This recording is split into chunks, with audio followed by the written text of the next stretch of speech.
Muito bem, meus irmãos, quero cumprimentá-los com a graça e a paz de Cristo Jesus. E é muito bom a gente estar aqui novamente, depois do dia 15 de março do ano passado. E como o Lucas disse, foram 70 semanas olhando para a tela, né? Com exceção de 2 cultos presenciais que nós tivemos. E eu louvo ao Senhor pelo privilégio de poder... Deus ter preparado esse lugar, Deus ter preparado esse dia, esse encontro, e louvo ao Senhor por poder olhar para a face de vocês e a gente estar aqui juntos para a gente meditar na palavra de Deus. Meu desejo é que nessa manhã Deus fale conosco e que Deus fale ao seu coração, Deus nos dê alimento espiritual para o nosso coração, para a nossa alma, a fim de que a gente sirva ao Senhor, a gente seja renovado na nossa fé e a gente possa crescer no conhecimento de Deus e viver para a glória dEle. Então eu convido você a abrir a sua Bíblia no livro de Hebreus capítulo 1, a gente vai ler os primeiros 4 versículos. Hebreus capítulo 1.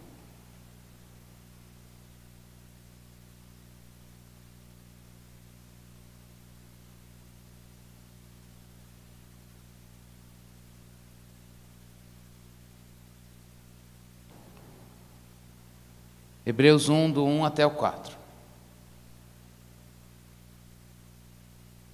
Pronto? Então diz assim: antigamente Deus falou muitas vezes e de muitas maneiras aos pais pelos profetas, mas nesses últimos dias nos falou pelo Filho, a quem constituiu herdeiro de todas as coisas e pelo qual também fez o universo. O Filho é o resplendor da glória de Deus e a expressão exata do seu ser, sustentando todas as coisas pela sua palavra poderosa. Depois de ter feito a purificação dos pecados, assentou-se à direita da majestade nas alturas, tendo se tornado tão superior aos anjos que herdou mais excelente nome do que eles. Você pode deixar seu texto aberto, depois a gente vai voltar para os versículos que se seguem. Esta carta ela foi escrita, a gente não sabe por quem, mas para uns irmãos judeus cristãos da segunda metade do primeiro século. É importantíssimo você entender isso. Esses irmãos, eles estavam com um judeu, como um bom judeu, eles tinham o Antigo Testamento na cabeça deles. Então essa carta foi escrita para esses irmãos que conheciam bem o Antigo Testamento, mas que se converteram, que entenderam, abraçaram a fé cristã, professaram que Jesus Cristo é o Salvador, o Senhor, e seguiram o Evangelho de Cristo Jesus. Não se sabe se durante a escrita da carta ou antes dela, esses irmãos sofreram muitas perseguições ou dificuldades por causa do Evangelho de Cristo Jesus. Não se sabe precisamente. Mas o fato é que eles passaram uma dificuldade, e estavam passando grandes dificuldades, ou estavam passando grandes dificuldades na fé, por serem seguidores de Cristo Jesus. Muito bem, e qual foi uma das saídas que esses irmãos enfrentaram? Bom, é o seguinte, a gente está passando por dificuldades e pressões. Era uma marca da igreja no primeiro século, era a perseguição, não apenas no primeiro século, mas em outros, e enfrentamento de dificuldades, porque eles viviam num mundo que não era cristão. E aí, eles ainda começaram a serem tentados a olhar para o Antigo Testamento e pensar: poxa, mas no Antigo Testamento a gente tinha o templo, pelo menos. A gente ia lá, a gente podia oferecer o sacrifício, seja conforme o calendário que eles tinham das festas de adoração no Antigo Testamento, a gente podia ir lá para o templo. A religião judaica, ela é uma religião toda ritualística, ela é muito materializada, derrama o sangue, os sacerdotes têm toda uma paramentação para poder fazer a mediação e o sacrifício. Então, e aí quando agora eles se convertem ao cristianismo, o cristianismo ele se resume ao quê? Em termos de aspectos táteis e visuais? Nada. A única coisa que tem é o pão e o vinho. se comparado a todos os aspectos visuais e táteis da religião judaica no Antigo Testamento, pão e vinho é uma poeira. E na pressão que aquele povo vivia, a tendência deles era olhar para o Antigo Testamento, esquecer de Jesus e o Novo e dizer, então, eles estavam sendo tentados a olhar o Antigo Testamento, desconsiderando Jesus e o Novo, e ver que parece que o Antigo Testamento, o templo, os aspectos da adoração, eles poderiam ser melhores, mais válidos, e aí isso ao custo de abandonar Jesus Cristo, abandonar a fé cristã. Mas aí rapidamente o autor de Hebreus, pastoralmente, escreve para aqueles irmãos, e ele desafia aqueles irmãos a perceberem que em Jesus Cristo há muito mais do que aquilo que eles perderam. Perderam, na verdade, não perderam nada, porque tudo aquilo estava apontando para Cristo. E aí ele escreve de pronto, dizendo, olha, vocês precisam ver que Jesus Cristo é supremo. Jesus Cristo é superior a todas essas coisas. E é perigoso, e é impossível que um crente o abandone. Por isso, irmãos, talvez você diga, e o que tem a ver com a gente em pleno ano de 2021? Primeiro porque a palavra de Deus, e a palavra de Deus é eterna, e ela é para você. E o fato da palavra de Deus ser eterna e ser para mim e para você neste dia, neste ano, nesta manhã, significa que a gente precisa perceber como o Espírito de Deus quer chamar o seu coração e o meu coração para a gente, apesar das dificuldades que a gente possa enfrentar, termos enfrentado, estejamos nós enfrentando agora, nós continuamos a ser tentados a seguir a vida, mas não centralizada na supremacia de Cristo e na majestade de Cristo Jesus. Então eu tenho certeza que Deus vai falar ao seu e ao meu coração, por meio deste texto, dessa chamada do texto de Hebreus, a fim de que a gente seja cada vez mais cristocêntrico, a fim de que a gente cada vez mais centralize todas as coisas da nossa vida em Jesus, porque só Ele é supremo. E aí fica uma pergunta para a gente voltar nela antes da gente orar ao final. Jesus é o centro de todas as coisas na minha vida e na sua vida? Vamos pensar nisso. O autor aqui faz, nesses 4 versículos que nós lemos, ele fez uma série de afirmações sobre Jesus Cristo, e Deus quer que a gente preste atenção nelas, a fim de que a gente perceba que essas afirmações sobre Jesus Cristo vão revelar algumas coisas do meu coração e do teu. E nessa revelação, meus irmãos, que a gente responda com confissão, que a gente responda com fé. A primeira delas, ele começa dizendo que Jesus Cristo é a maior revelação que Deus já fez. Preste bastante atenção aqui. Irmãos, a Bíblia é a revelação que Deus quis fazer dele mesmo. A Bíblia não é um livro de satisfação de curiosidades e nem um livro de arqueologia. A Bíblia não é um livro para satisfazer as curiosidades do homem sobre o mundo antigo, sobre a antiguidade, no Oriente Médio. Tem muita coisa desse mundo lá, aqui, daquele mundo aqui. Mas o objetivo da Bíblia não é esse. O objetivo da Bíblia foi porque Deus quis se revelar ao homem em qualquer época, em qualquer lugar. E para isso Ele escolheu homens ao longo da história e colocou essa revelação dentro desses homens. E esses homens escreveram do jeito deles, com a capacidade linguística deles. Mas Deus não apenas se revelou e colocou essa revelação dentro do homem. O fato dele colocar essa revelação dentro do homem, ele não deixou a coisa assim, escreve aí. Ele colocou o Espírito Santo, e é isso que significa inspirar. O Espírito de Deus administrou essa escrita. Portanto, quando a gente vai se revelar a alguém, por exemplo, sei lá, deixa eu lembrar quando eu quis me revelar amorosamente a Mariu na adolescência. Eu lembro que a Maria falava uma coisa interessante, lembra da biblioteca? Ela falou, ele não fala, porque eu não sabia o que falar, porque você fica pensando, o que eu vou revelar de mim para outra pessoa? Isso tem, você é o soberano, você que vai dizer, você que vai escolher o que você quer que ela saiba, no caso, ao meu respeito. É lógico que nessas horas eu queria mais impressionar com o visual, difícil. Então a gente tentava acoplar ao visual algumas coisas de dentro. Sei lá, mas também não tinha muita coisa. Então eu ficava meio quieto, falei, deixa Deus agir. Chegou uma hora que eu não tinha mais o que falar, eu começava a orar para Deus tocar no coração dela. Falei, Deus, não adianta chavecar, é uma palavra da minha época, não sei quem usava essa palavra. Não adianta chavecar, não adianta. Melhor, se é de Deus, toca no coração dela, faz ela ver o que ela tem que ver em mim, porque eu não sei me revelar a ela.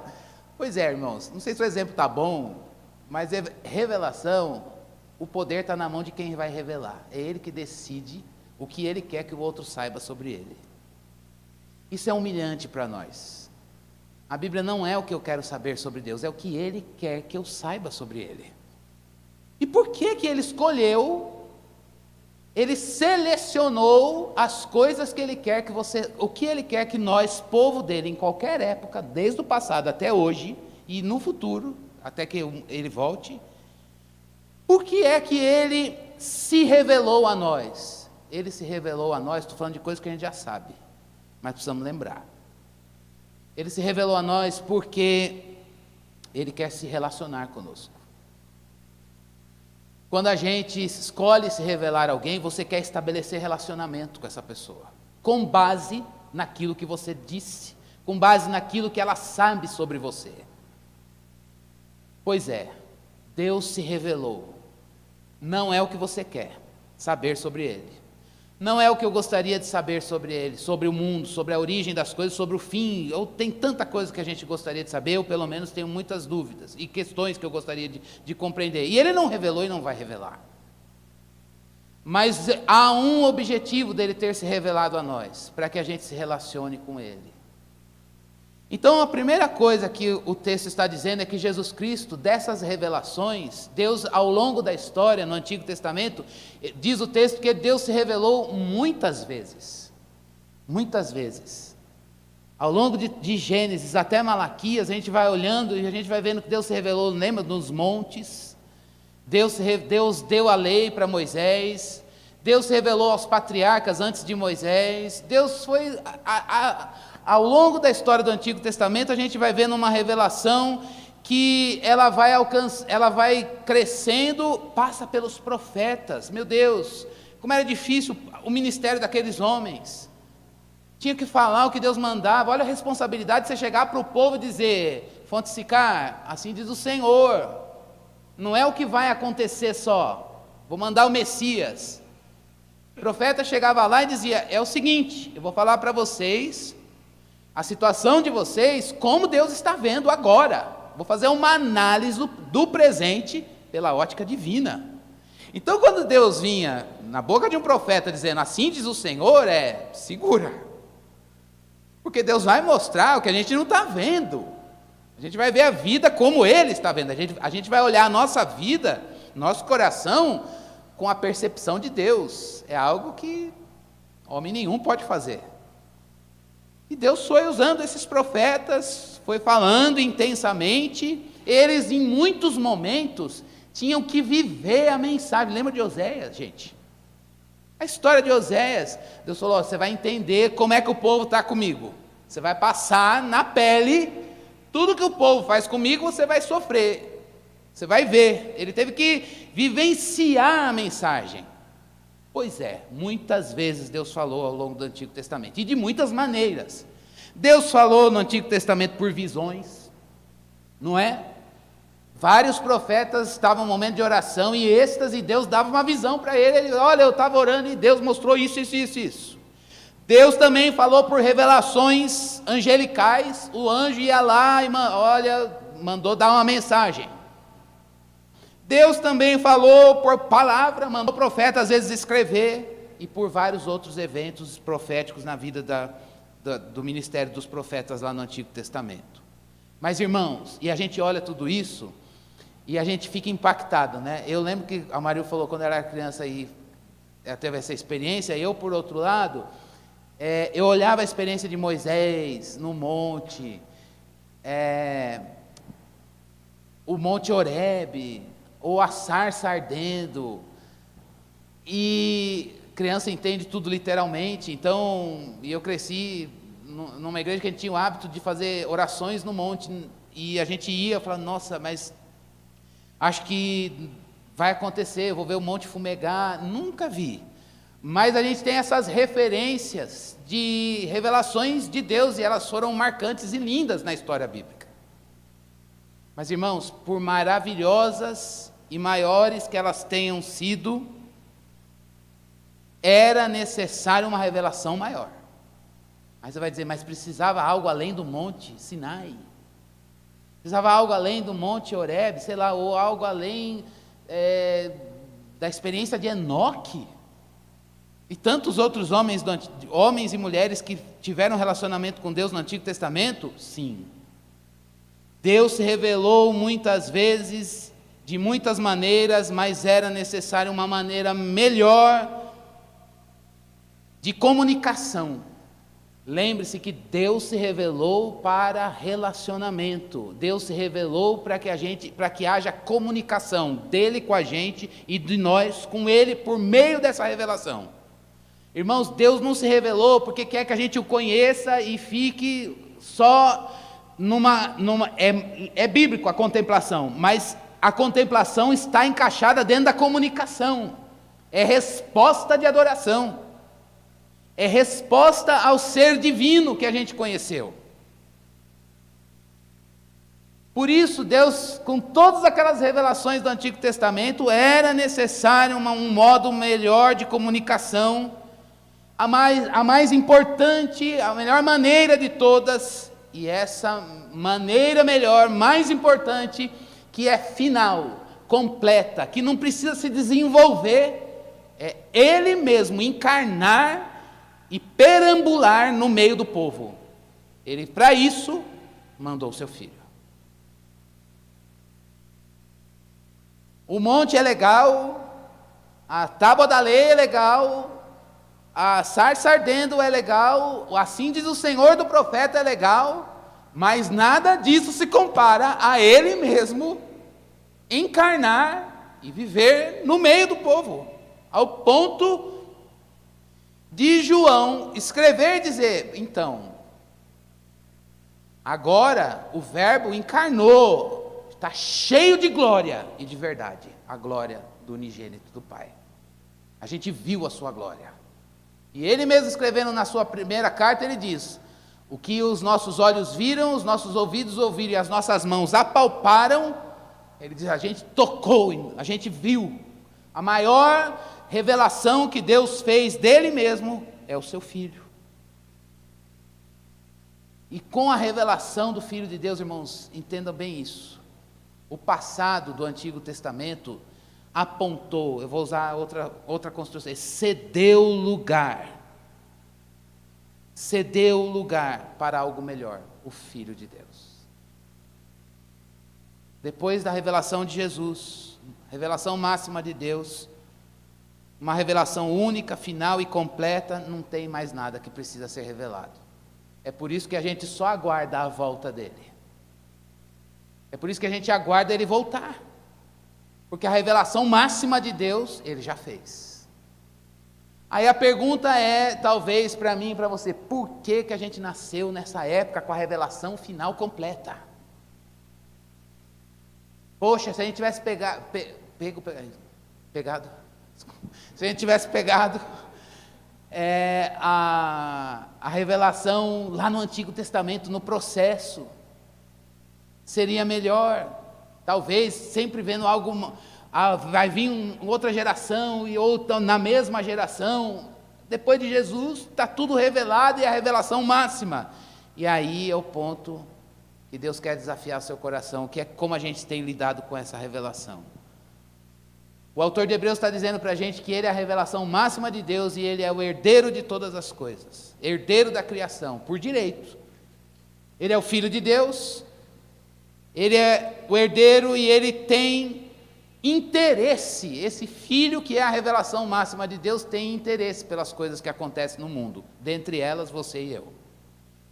Ele também não foi por meio dele que ele fez todas as coisas, fez um universo. Esse universo aqui é todas as coisas que existem. Fez com o filho, por meio do filho. Não fez nada à parte do filho. Então não dá para a gente tocar a vida sem considerar que todas as coisas que existem foram feitas por meio do filho. Então, o primeiro ponto que Deus chama a sua atenção e o meu nesta manhã sobre a revelação. Irmãos, Deus tem falado, Ele sempre falou e Ele continua falando, havendo Deus outrora falado. Essa semana, quando eu estava meditando nesse texto, eu falei, meu Deus, o Senhor fala. Deus fala, irmãos. E Ele falou e continua falando. Não é à toa, e a fala divina ao longo da revelação bíblica no Antigo Testamento, e pelo Filho de Deus, é voz de Deus para você e para mim. Deus fala. Ele continua a falar. Isso aqui no texto é uma afirmação. Olha, é um pressuposto. É o seguinte, povo de Deus, Ele fala. Ele está falando. Por outro lado, a pergunta é: quem ouve? Deus está falando, neste momento agora, porque é a sua palavra, aqui o que lemos, mas ao longo das gerações, com base na sua revelação. Em outras palavras, irmãos, desculpa a palavra forte que eu vou usar, é inútil a gente ler a Bíblia, ouvir pregação. É inútil ler a Bíblia, ouvir pregação, ter o foco na palavra, na revelação, mas não ligar esse conhecimento na comunicação com Deus.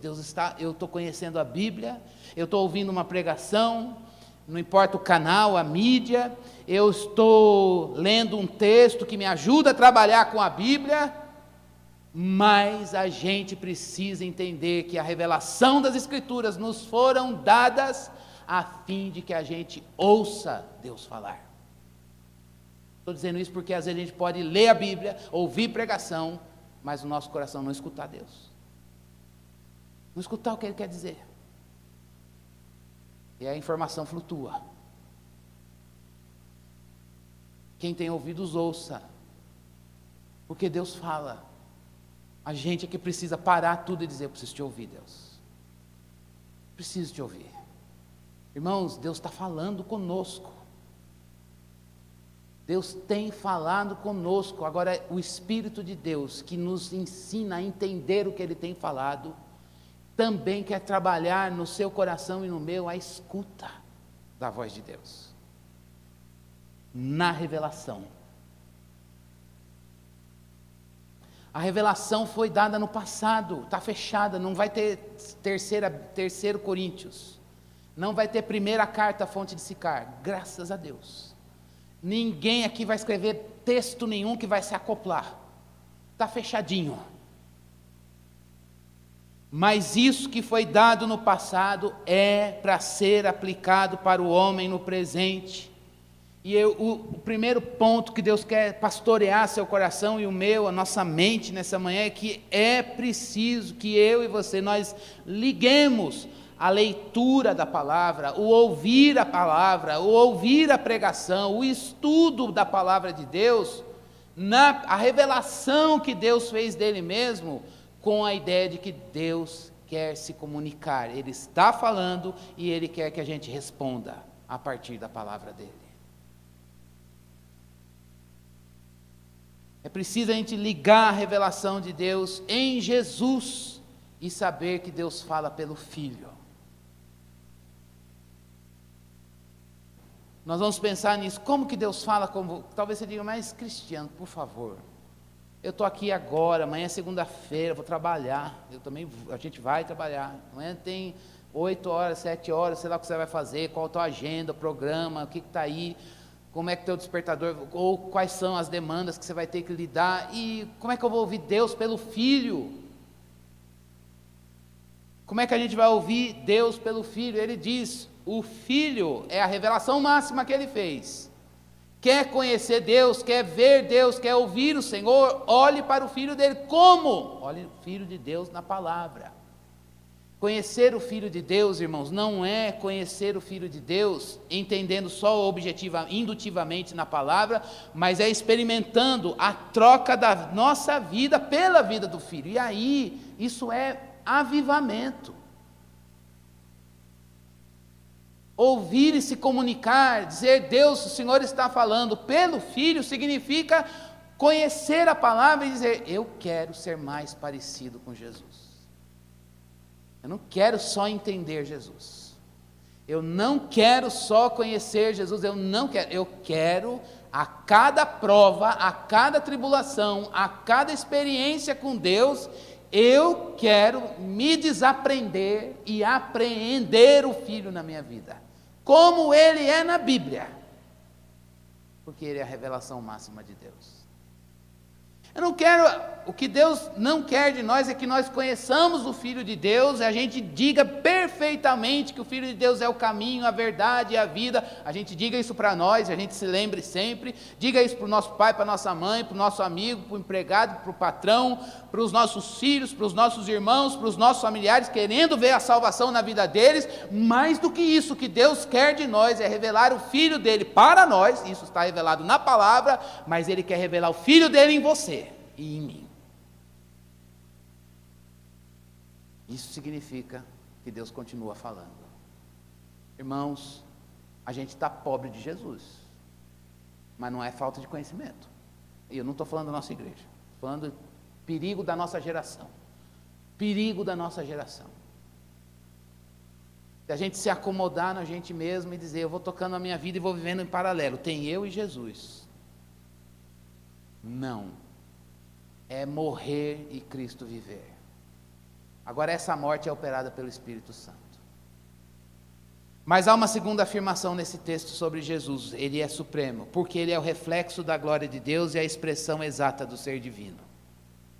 Nenhum profeta do Antigo Testamento refletiu Deus perfeitamente. Nenhum profeta, nenhum homem de Deus na Bíblia mostrou Deus como Deus é. Você quer entender Deus na sua justiça, santidade, no seu amor, no seu perdão, na sua misericórdia, na sua ira, olhe para Jesus. Você quer entender Deus, e é esse um problema, porque às vezes a gente quer definir Deus por nós ou por outra coisa. Deus está nos desautorizando a isso. A gente está dizendo, olha, eu vou interpretar Deus, olhe para Jesus, é Ele que diz como é a justiça de Deus. Eu quero entender que Deus perdoa, preciso perdoar o meu pai, minha mãe, o cara, meu amigo, minha amiga, você precisa perdoar, olhe para Jesus, o perdão de Deus quem vai te ensinar é Jesus.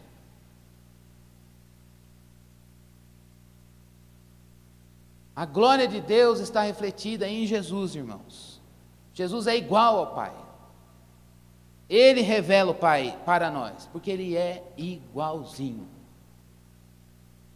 E a glória de Deus, irmãos, ela é para ser refletida em nós. O ser de Deus é para ser refletido em cada um de nós.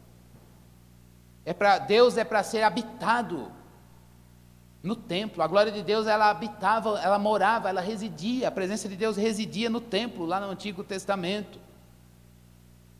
E o desafio de Deus agora é revelar quem Ele é na face de Cristo, na sua vida e na minha vida. E a terceira afirmação que mostra aqui no texto que Jesus é superior, supremo, é que Ele, preste bastante atenção nisso, Ele é sustentador de todas as coisas. Ele é sustentador de todas as coisas. Pela palavra dEle, diz o texto, pela palavra dEle Ele parou a tempestade, pela palavra dEle Ele curou o enfermo, pela palavra Ele ressuscitou o morto. O que significa dizer que Jesus Cristo sustenta todas as coisas? Irmão, significa dizer que Jesus Cristo é a estabilidade da nossa vida. Ele é a estabilidade da nossa vida. E aí tem uma chamada para nós, irmãos, sua vida afetiva, a nossa vida afetiva, a nossa vida financeira, os bens, a nossa vida na criação dos filhos, para quem Deus quis dar filhos, a nossa vida de serviço com os dons de Cristo que o Espírito conferiu para nós, nossa vida de ministério, a estabilidade da criação dos nossos filhos, estou dizendo isso para mim com muito peso, é Jesus. A estabilidade do nosso casamento, dos nossos relacionamentos, da nossa vida afetiva, ou da nossa vida de celibato, para quem Deus deu esse dom, é Jesus. A estabilidade para a nossa vida financeira, para o nosso lazer, é Jesus. Ele é o sustentador de todas as coisas. E todas as coisas que existem foram feitas por Ele. Aquilo que existe foi feito por Ele, é Ele que sustenta. Irmãos, eu vou dizer a mesma coisa de outro jeito. Essas coisas são bênçãos. Lazer, Ele quer, a gente quer, Ele quer e a gente precisa. Família, criação de filhos, bens, na proporção que Ele quer que você tenha. Cada um, Deus sabe a vontade de Deus, você deve saber a vontade, a largueza, o estreito que Ele quer que você enfrente. São bênçãos dEle para nós. Mas, irmãos, essas bênçãos que nós recebemos dEle, se no exercício delas, Ele não faz parte, Ele não é a estabilidade, elas não nos abençoam. Elas perdem a beleza? De jeito nenhum. Mas a gente diz, Deus, criação dos filhos, lazer, família, vida afetiva, trabalho, vida acadêmica, estudos, bens materiais, abrigo, alimento em casa, roupa para vestir, tudo está indo, o Senhor tem feito a provisão, providenciado, às vezes eu nem oro, o Senhor já aqui manda a prova, às vezes é escassez, fica quieto, não faz nada, mas está bom, o problema não é só Deus ter dado, a questão é Ele fazer parte do exercício, e tudo isso estar centralizado nele. Às vezes pode dizer, então quando eu amo Jesus, eu não quero mais ter lazer, eu quero ficar orando o dia inteiro, não, meu amado. A gente ama Jesus, a gente vai ter lazer, mas um lazer cuja estabilidade é Cristo Jesus. Isso vai reformar a nossa vida. Filhos, bênção, glória. Eu sou a pessoa, não sou o caso mais difícil da face da terra, mas também não foi o mais fácil. Mas eu posso, cada vez que eu olho para os meus filhos, eu falo, Deus, bênçãos do Senhor. Aleluia, glória a Deus mesmo, não estou teatralizando nada. Mas é verdade, dá trabalho, mas são bênçãos. Mas o maior desafio não é receber só. Recebeu. A gente precisa dizer, Deus, ajuda Jesus a ser a estabilidade deles. E casar. Vamos casar. Vamos casar. Agora o desafio é, Jesus, quero casamento religioso, que a gente costuma chamar. O que significa isso? Você está dizendo para as testemunhas que estão lá, e antes delas, diante de Deus, eu quero que Jesus seja a estabilidade no meu casamento. Irmãos, infelizmente, nós estamos vendo as bênçãos sem o abençoador. E aí, quando a gente tem as bênçãos sem o sustentador da vida, no exercício ele não faz parte, irmãos, aquilo que foi dado para a bênção, não é que Deus está castigando, mas não cumpre o fim que Deus desejou, e passa a amaldiçoar. Lembra do maná? Deus deu, é para o dia, é a bênção que Deus deu para aquele dia, não era para guardar. Pois não teve um povo que foi guardar, o que fez? Ficou podre e teve bicho. O maná, Deus amaldiçoou aquilo lá? Não. O problema é que tirou o que ele disse, tirou Deus o propósito, desconsiderou, ele olhou o maná pelo maná. Ele é lindo, maravilhoso, veio do céu, é lindo, bênção, glória a Deus por isso. Mas não é só isso. Jesus é a estabilidade de todas as coisas que existem na sua vida. Eu tenho certeza que isso apresenta uma agenda do Espírito Santo de avivamento para você e para mim. Deus te deu um filho, 2, 3, 10, 15, não tem ninguém aqui com esse número, mas se tiver dado, 1, 2, 10, 15, não sei quanto ele vai dar, ele deu e abençoou. Deus te deu emprego, Deus te deu sustento, o salário, a casa grande, pequena, uma semana de lazer com uau, ou talvez com essa referência não seja tanto, ok, a questão é, Jesus, em tudo o que o Senhor me deu, eu quero que o desafio de oração, eu quero que o Senhor seja a estabilidade disso. Você acha, eu acho, que eu vou sustentar os meus filhos? Você vai sustentar a sua carreira? Você acha que você ou alguém, a empresa, vai garantir o lazer? Sustentador de todas as coisas que existem é Cristo Jesus. Nessas horas que a gente diz, poxa, mas Jesus não deixa a gente crer um pouquinho nisso e junto com Ele? Não. Ou é Jesus ou é outra coisa. E aí, irmãos, eu queria que a gente podia parar aqui o sermão, eu já esqueci de olhar o tempo, então os outros eu vou fazer assim.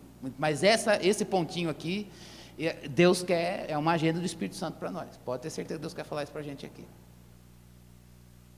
Para que a gente volte para casa hoje dizendo, então, olhe o que Deus te deu. Eu não sei o que Ele te deu, não tenho competência para aplicar. Mas olha o que Deus te deu, seja do fio de cabelo ao meio de transporte que você vai usar, não sei qual é, para voltar para o teu lar ou para se deslocar daqui. Mas que em todas as coisas a gente possa dizer, Senhor, eu quero que a estabilidade seja isso. Irmãos, isso é um passo de fé, mas quando isso acontece, o nosso coração descansa. Sem isso, a gente toma as coisas para nós, e essa bênção, ela fica apertada na nossa mão. E a gente não nega, o Senhor que me deu, eu sei que é uma bênção, mas não posso perder isso aqui amanhã. E aí a gente pega o amanhã, e Ele não nos deu. Aí o nosso coração fica desesperado, porque a gente quer ter o controle de coisas que Deus não nos deu controle. Então preste bastante atenção. As coisas que Deus te deu, Ele não te deu para te tornar estressado por elas. A gente se gasta. Mas não é para a gente dizer, como que eu pude me alegrar um dia em ter recebido isso? Hoje, isso que já foi motivo de alegria é um tormento na minha vida. Não. Esse emprego, uma bênção de Deus quando eu recebi, mas hoje, Senhor, não tem mais, não dá. Me arranca de lá, aí a gente leva a vida no vai da valsa. Essa expressão também, século XX total, né? Ninguém mais usa. E a gente vai levando a vida assim, não, irmãos, há descanso nas bênçãos, e há contemplação de Deus nas bênçãos. Quando a gente vê que o Senhor tem mais interesse nas coisas dele do que a gente. E Ele é o sustentador de todas as coisas. É Ele que é a estabilidade de todas as coisas.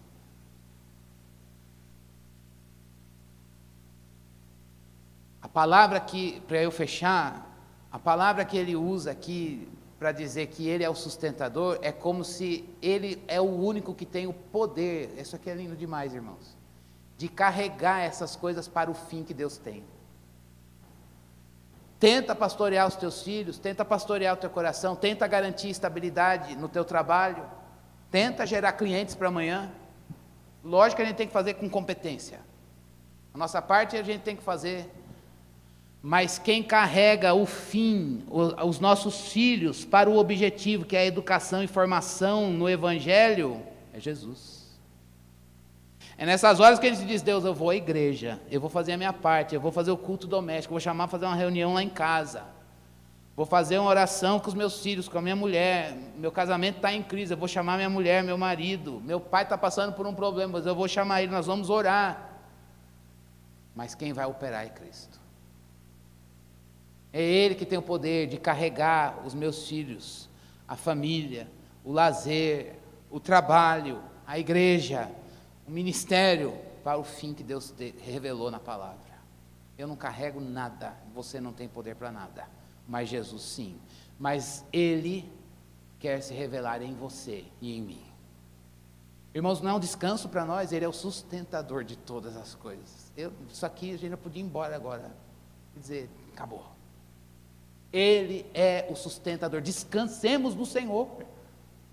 Vamos entregar. Não, Deus, eu estou carregando coisas. Quem vai carregar é Ele, para o fim que a palavra mostra.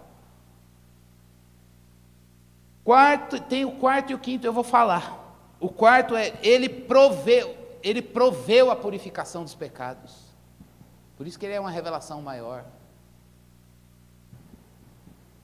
Ele proveu a purificação dos pecados e sentou-se à majestade de Deus. Purificar, irmão, significa que Ele tem o poder para remover o pecado, tirar o que é impuro e tornar o que era impuro, limpo. Note isso, Ele removeu e Ele purifica. O que é isso, irmãos? Remover e purificar, Ele trata o pecado. Tem pecados na nossa vida, não se assuste, tem. Pelo menos presente na sua carne ele está, porque você não tem um corpo de glória. Se você tiver alguma coisa, o mundo já acabou. Ou você, sei lá, nós estamos em outro lugar. Esse corpo aqui tem presença do pecado e morte.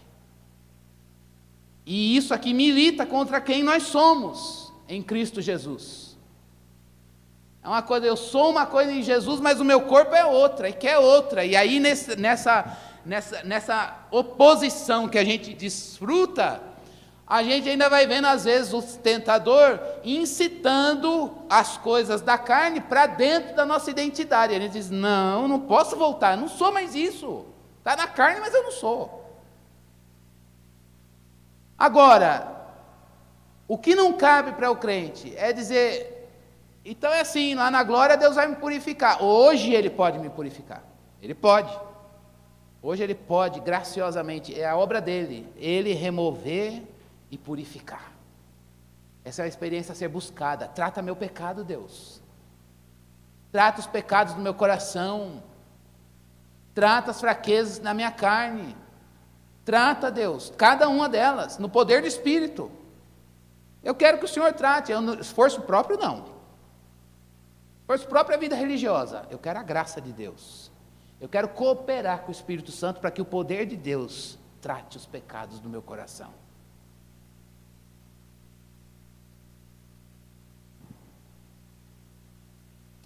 Um autor diz assim, preste bastante atenção, agora eu estou no 4, mas eu vou para o quinto eu só vou falar. Onde há consciência de pecado, geralmente está presente um forte desejo de purificação dele. Não é para a gente sair daqui, eu sou pecador, é dizer, Deus, eu sou pecador, mas eu quero ser purificado e o teu poder me purifica. Trabalha na minha vida. Trabalha na minha vida.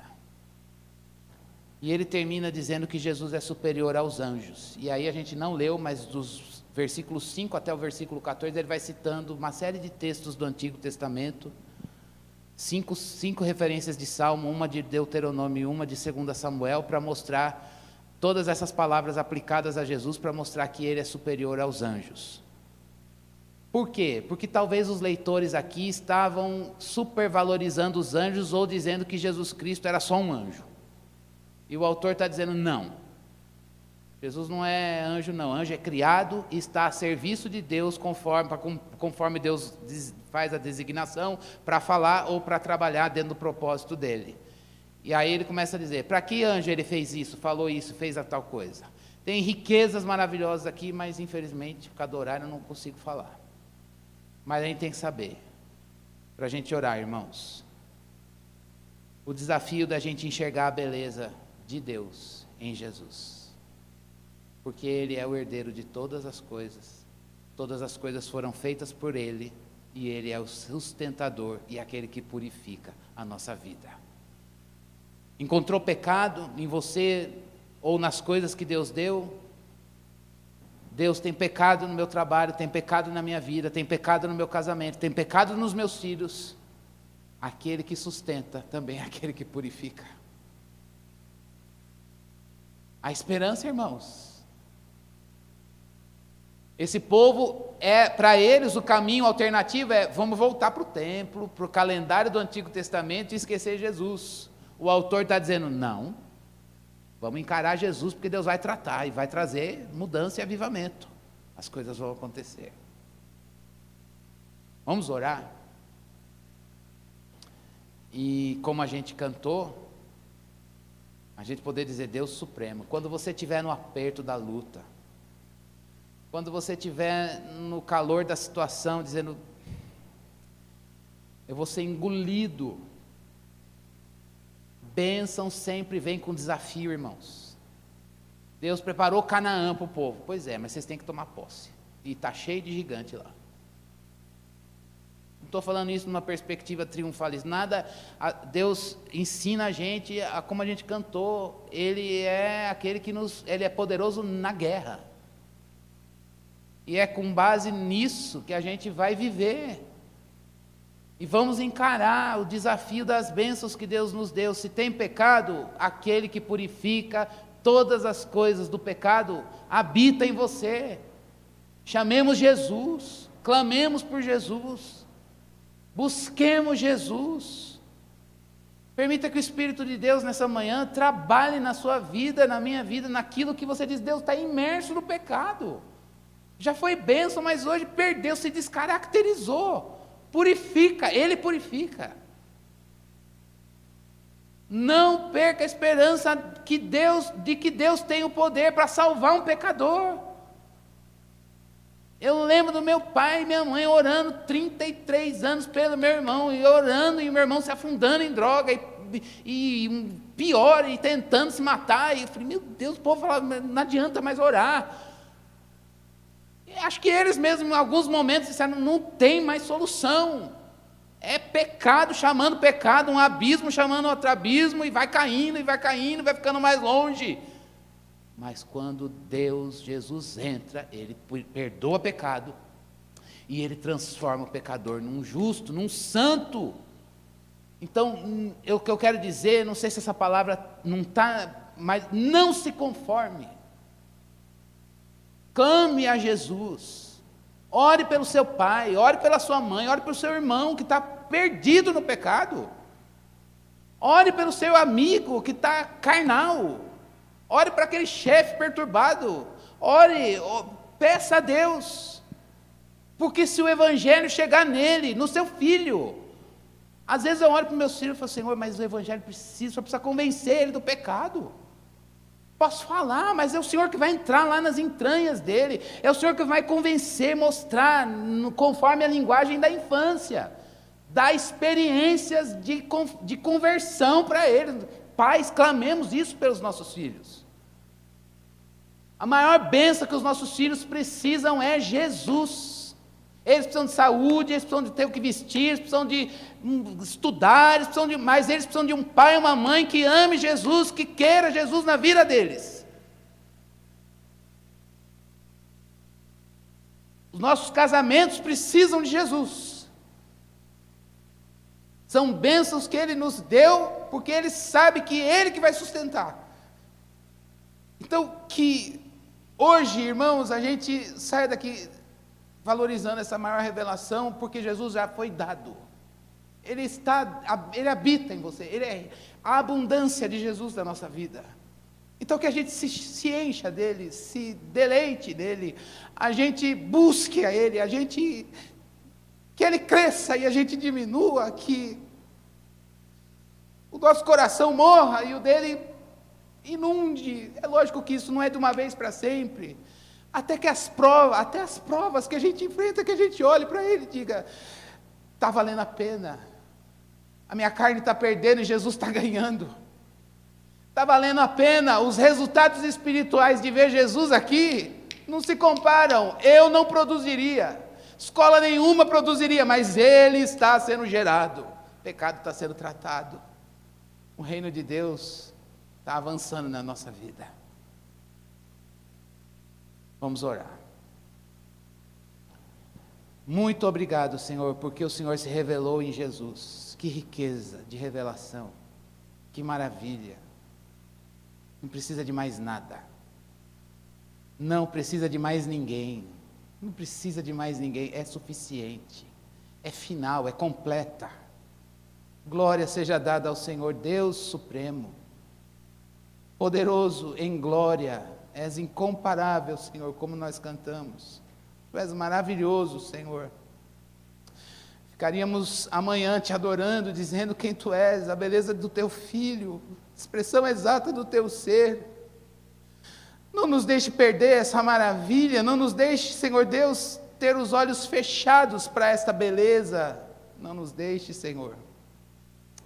Ó Deus, nós estamos aqui gratos ao Senhor por esse ajuntamento, e a razão, Senhor Deus, é Jesus ambulando no nosso meio, habitando em nós, pelo Espírito. Que essa palavra cresça, Senhor, que essa palavra ganhe raízes, que essa palavra frutifique, que essa palavra, Senhor Deus, traga avivamento, traga ajustes, traga esperança, Senhor. Traga, Senhor Deus, tire coisas do lamaçal, Senhor Deus, e que haja, Senhor Deus, a gente veja a obra poderosa de purificação que o Filho de Deus faz. É a nossa oração, Senhor Deus, por nós, por todas as bênçãos que o Senhor nos deu. Colocamos todas elas diante do Senhor, a mais simples até a mais complexa. Nos livra de termos recebido e nos alegrado no recebimento, mas olharmos hoje e dizer: Deus não faz parte do exercício. O que queremos é os desafios do trabalho, da vida afetiva, dos relacionamentos, da mordomia do corpo, do lazer, da educação de filhos, dos vínculos familiares, Senhor Deus, mas dizendo: Jesus é estabilidade. E onde Jesus não é estabilidade, clamamos ao Senhor hoje, que Ele seja a estabilidade, o sustentador de todas as coisas, porque todas essas bênçãos foram feitas por Ele. Por favor, Senhor Deus, responde a nossa oração.